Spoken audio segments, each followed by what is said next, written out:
Hello, I'm Toycat, and welcome back to another geography video. This is everyone's favorite second channel series where I talk about geography and the world and stuff, and today I wanted to talk about part of the world whose name you can't even really mention without seriously offending people. And in fact, if you check the comments of this video, even though, you've just seen the name and what this video is about, there are already people typing away that like, oh, Toycat, how can you say anything about this on the other side of the dispute?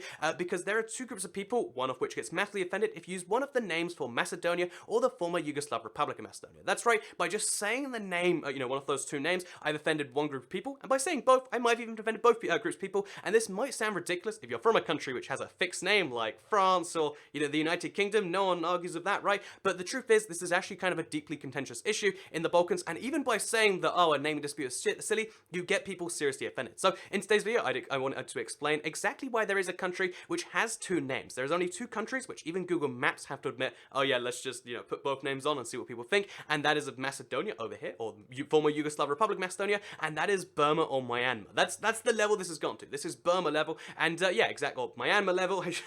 let's say both those right there. And I wanted to kind of explain it in today's video because, again, it seems wacky on the surface, but it goes really, really deep, and I wanted to just kind of get that out of the way, and also talk about Macedonia. It's a country you might not have heard of before, and there's some interesting things going on here. So yeah, well, that's it. Let's get straight into talking about, we'll talk about Macedonia, the country, first of all. Again, we'll refer to it as Macedonia sometimes the former Yugoslav Republic of Macedonia, and the reason that second title applies, and it includes the first one, is because it used to be part of Yugoslavia. That's right, the former Yugoslav Republic does in fact imply that it used to be part of a country called Yugoslavia. It existed over here, included 6 countries and 2 autonomous republics, and yeah, Macedonia eventually left that country with no bloodshed. Fortunately, unlike the rest of them for the most part, with the exception of Montenegro, there was no like giant war or anything like that. They just kind of left and they said, yeah, you're out, that's fine. And that's, yeah, that was Macedonia. Wasn't that wonderful? What a great story of independence. However, once they went independent, they have, not actually managed to join the EU, like they aspire to yet, and they haven't joined NATO yet, unlike their neighbors to the east and to the south, Greece and Bulgaria. Greece has been a fairly long time member of the European Union and NATO, and so has Bulgaria. And the reason Greece being a member of the EU and NATO, and Macedonia not being one, and kind of wanting to be one, and also, the UN to some extent, although they joined that eventually, under the title of the FYROM, is because Greece and Macedonia have a big fallout over the name of this country that they call themselves. So I'm going to go through both sides right now. Just kind of keep this in mind. People are really offended right now, but it is a two-sided issue where you can see both sides, I think, when you get into it. So yeah, Macedonia, Macedonians have called themselves Macedonia. For some time, it only became an issue when they split up from Yugoslavia, because before that, they were just part of another country. They called themselves Macedonia, whatever, that's fine, right? However, when they became their own independent country, calling themselves the Republic of Macedonia, which is what they did, or just Macedonia for short, is seriously offensive. It seriously makes sense to them because, yeah, we call ourselves Macedonians. We've called it Macedonia for a while now. Let's just call the country Macedonia. And there's massive popular support for this. In fact, something like 77% of the country just agrees, yeah, keep the name, why should we change it for foreign powers? And when you get to that level, when there's this nationalist sentiment behind it, you can see how hard it is for them to like agree on something that's compromising for another country, because this is their country's name they're talking about. Why should we change it to anything else? Especially if that thing includes Macedonia anyway. It's just a weird semantics issue that's like bugging Greece to them. But to Greece, this is a seriously big deal because they call themselves Macedonians and, they think themselves as Macedonians, and to some extent, the modern definition means that. However, Macedonia is actually based, the name derives from the ancient kingdom of Macedon. So this is what Macedon used to look like. Again, it's thousands of years old. It's not a country anymore,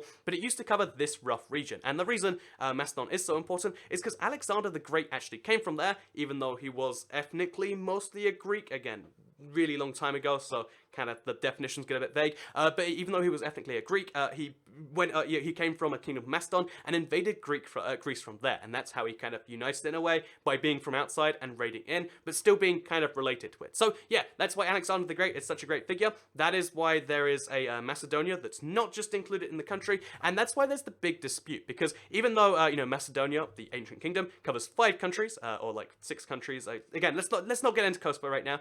Basically, there's a little bit in Albania, not too big for deal. A little bit in Serbia, not too big of a deal. A little bit in this thing you don't want to mention the country stats of, not too big of a deal. There's a bit in Bulgaria, which is interesting because it's used as a loophole, but again, we'll get to that later. And there is a massive swath of the ancient kingdom of Macedon, which covered into modern day Greece. In fact, it's roughly equal to the size of Macedon, which is covered by Macedonia. So yeah, it's called the Upper Macedonian province or provinces in Greece, and it covers, again, all of this area right here. And Greece is very, very defensive of the term Macedonia because this should apply to the ancient region and not to the country right now. By taking taking the name Macedonia, this sounds ridiculous, but they're kind of appropriating, ancient Greek culture and calling it a current thing. And the reason that's so offensive is because Macedonians from the country of Macedonia are not the same as Macedonians from the ancient kingdom. Macedonians are ethnically Slav because they're part of Yugoslavia, the South Slavic kingdom.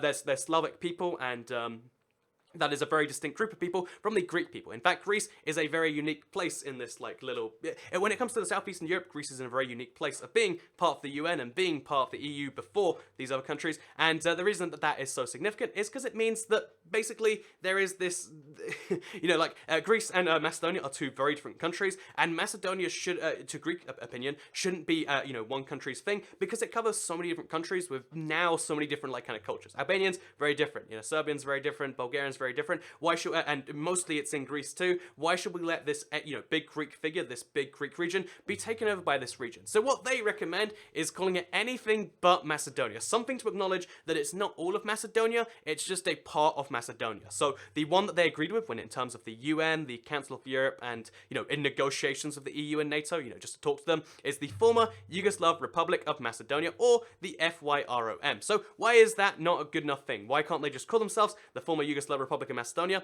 Because, and just move on with it. So that's because Macedonians, again, really don't want their country to be officially called that. It's cumbersome, it's a little bit long, and that's why, on Google Maps even, they'll call it this, even though officially it's the other way around. And also, again, it's kind of like that same kind of backwards point. So instead of just saying, oh yeah, that's what we've done and now that's fine, there's been a lot of negotiations back and forth between Greece and Macedonia, and they've kind of done some, again, I feel like, even though, Greece has gone into this saying, how about this, and Macedonia's done some fairly provocative things. So one of the most provocative things is to name the Skopje Airport. So this is their biggest city. 1/4 of all Macedonians of the country live here anyway. And the airport of this place, again, it's a little bit funny, but they named it Alexander the Great Airport in 2006. In the middle of this naming dispute, it's like, yeah, because we're Macedonia. Alexander the Great was Macedonian. There's his airport, which, again, deeply offensive because they're Slavic people, and, again, it's a distinct group from the Greeks, and that's like rage-inducing for some Greek people to hear. So a little bit of, tensions rise from that, or I guess a lot rise from that.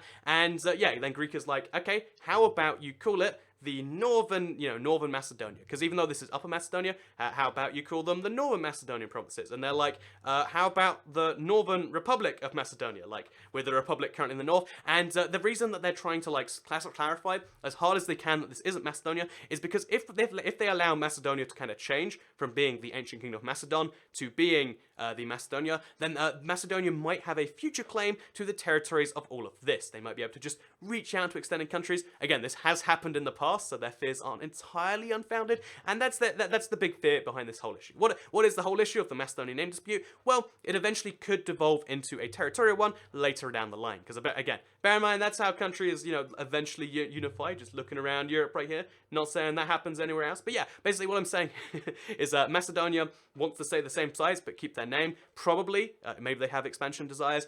Greece just wants them to change their name so they can get all the stuff, and the whole rest of the world just wants them to resolve the dispute, but neither of them are really too willing to do it. So that's why there is a country of two names, and that's why one of the two names will offend people. If you're Macedonian, then you can just call it Macedonia, because that's what everyone calls it. Let's just get over it. If you're not from Macedonia, then call it Northern Macedonia. Call it the former Yugoslav Republic of Macedonia, because, if you're from Greece in particular, because, it's not the same thing. Like, it's, this isn't all of Macedonia. It'd be the same as if, one country, France called itself Europe. Like, you're not Europe, and you're just confusing people who want to travel to Europe. It'd be kind of like that in a way to these other people. Like, this isn't the Kingdom of Macedon. You're not the Macedonian people historically, and that's where the big kind of debate comes from with Macedonia. Boom, sorted out the way. So with that said, let's talk a little bit about the country, because there's some interesting facts about this place, like the fact that I feel like when it comes to, so if you look at the country shape, it's shaped almost like an oval. Obviously, it's rough because borders are.